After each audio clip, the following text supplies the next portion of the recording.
linha colateral em terceiro grau, até o terceiro grau, inclusive. Vamos analisar aqui, ó.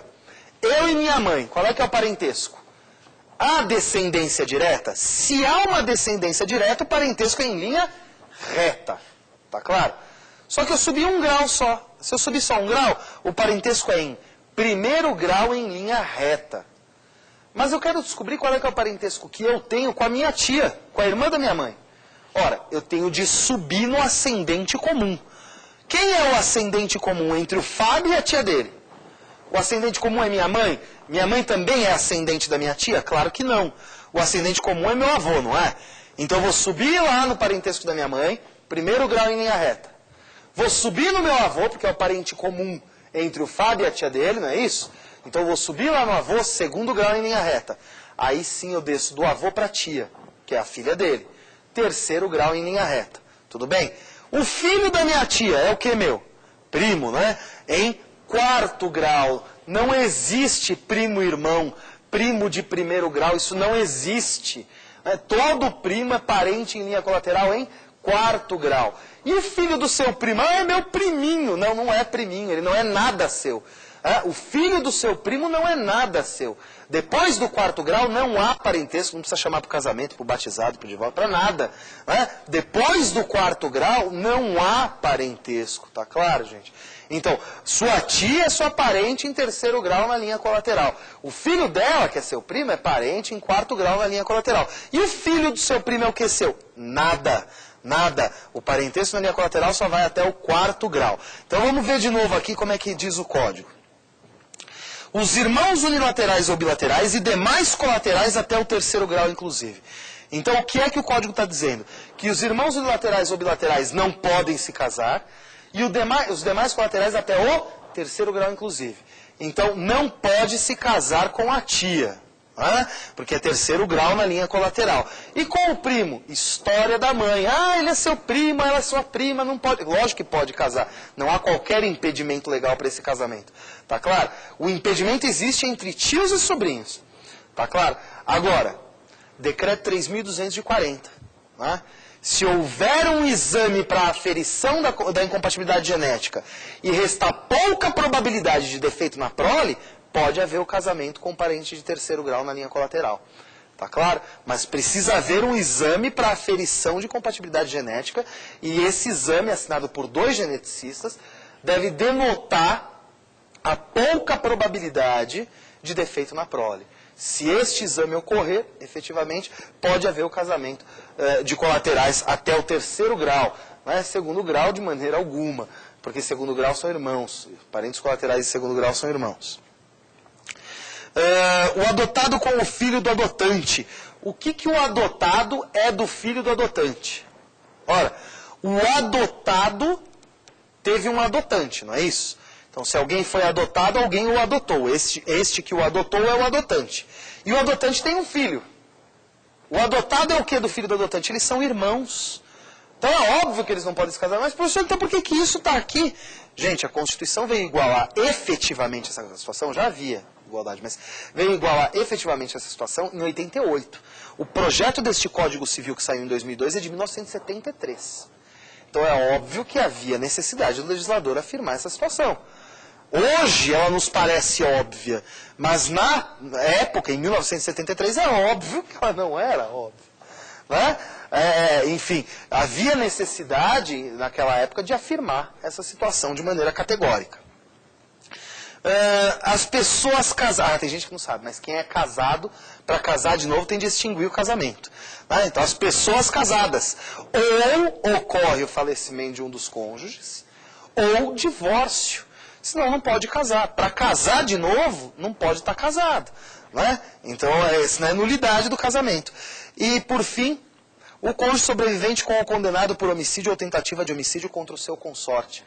Mata o meu marido e casa comigo. Óbvio, né? Não vai poder casar. Quando a fulana vira para o sujeito e faz uma proposta dessa do tipo, mata meu marido e casa comigo, óbvio que não vai poder casar. Ou vice-versa, enfim. Não pode casar.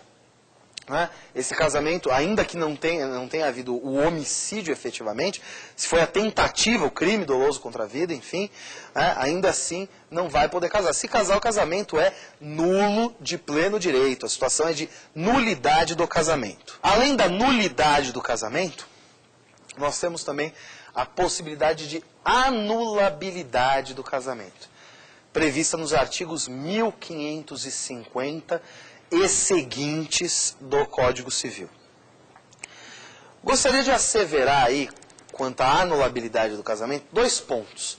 O casamento pode ser anulável, pode haver essa situação de anulabilidade, mas 2 pontos devem ser asseverados quanto a essa situação.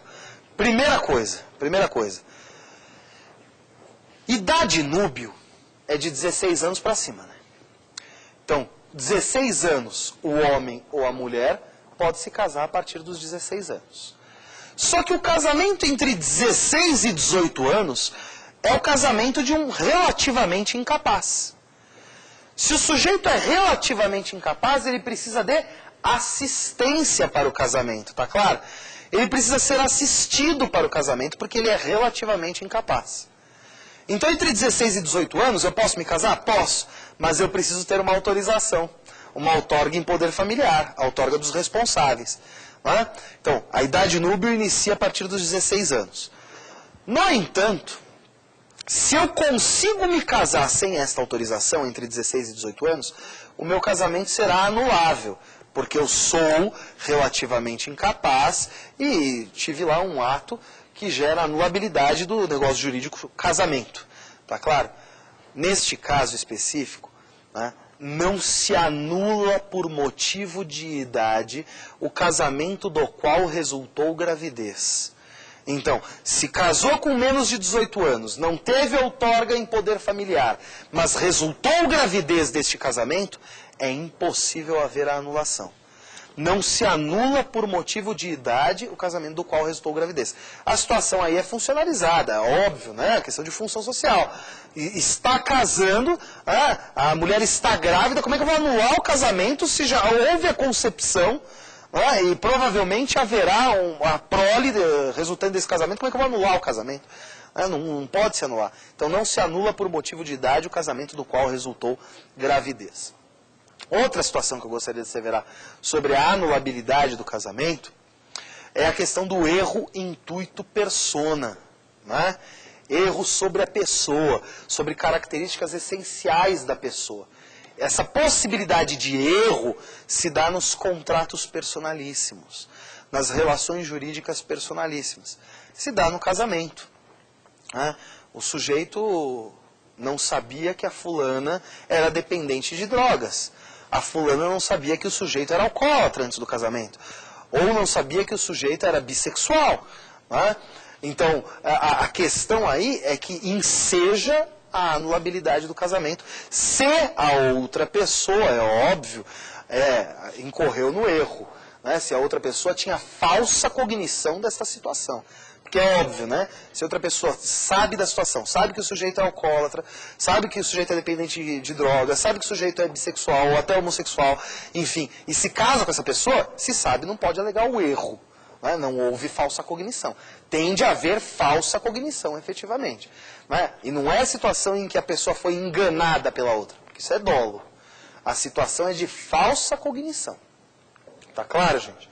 Pois bem, então o casamento pode ser inexistente, pode ser nulo, pode ser anulável, e esse agora é importantíssimo, o casamento pode ser irregular, pura e simplesmente irregular. Então, olha, enquanto o artigo 1521 diz, não podem casar, o artigo 1523 vem e diz, não devem casar. Também está proibindo? Também está proibindo. Um fala não podem, o outro fala não devem. Em que pese ele também esteja proibindo, o 1523 tem uma sanção. Vamos analisar? Peguem aí, gente. Peguem aí o código, no artigo 1523. Olha como é que diz o artigo 1523. Não devem casar. Pega o código aí em casa, ó. Não devem casar. São causas suspensivas do casamento, é o que diz o 1523. Agora, pega aí esse Código Civil, que está aí no artigo 1523, e vai lá no 1641. Vai lá no 1641. Aí segura o 1523 e o 1641. Para a gente achar efetivamente essa situação de sanção. Olha o 1641, como é que ele diz? É obrigatório o regime da separação de bens para os que se casarem com inobservância das, olha o inciso 1, causas suspensivas do casamento. Então, o 1523 do Código Civil fala das causas suspensivas. O 1641 fala qual é a sanção. Olha, se você se casar com inobservância dessas causas suspensivas, a sanção será regime de separação obrigatória de bens. Obrigatoriamente você vai ter de se casar pelo regime de separação de bens. É essa a sanção existente nesse caso. Então não dá para se falar em nulidade. Por isso é que a gente fala em irregularidade e não nulidade. Tá claro, gente? Então vamos lá. 1523. Não devem casar. Primeiro caso. O viúvo ou a viúva que tiver filho do cônjuge falecido, enquanto não fizer inventário dos bens do casal e der partilha aos herdeiros. Por que o viúvo ou a viúva, enquanto não fizer a partilha de bens aos herdeiros, não deve se casar? É óbvia a situação. Eu estou viúvo. E aí eu tenho 2 ou 3 filhos. Eu tenho de fazer o quê? Dar a partilha de bens do falecimento da minha esposa aos meus filhos. Isso é de direito dos meus filhos. É o artigo 1829, é a ordem de vocação hereditária. Né? Mas eu não faço a partilha de bens, e me caso novamente. Ora, essa pessoa com a qual eu me casei novamente, agora é minha herdeira. E no caso do meu falecimento, o que vai acontecer? Ela vai dividir aquele patrimônio que era da minha esposa e que era dos meus filhos, com os meus filhos. Só que ela jamais teve direito a esse patrimônio. E jamais poderia ter tido direito a esse patrimônio. Por isso é que eu até posso me casar.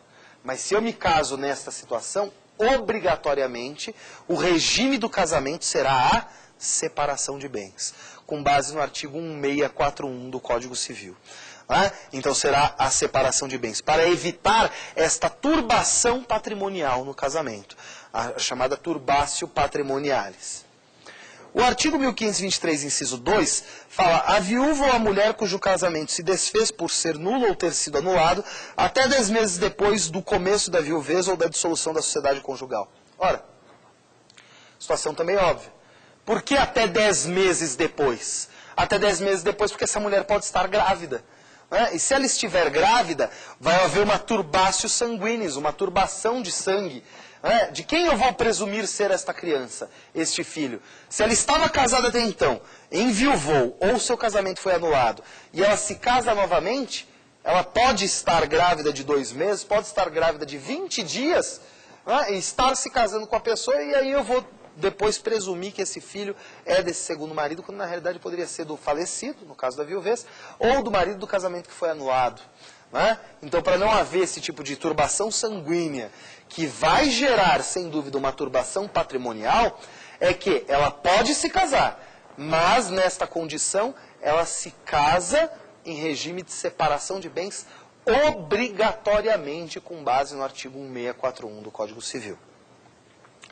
Além desse caso de irregularidade, o inciso 3 do 1523 também trata de irregularidade. O divorciado enquanto não houver sido homologada ou decidida a partilha de bens do casal. Olha, o divórcio é uma causa extintiva do matrimônio, assim como a morte.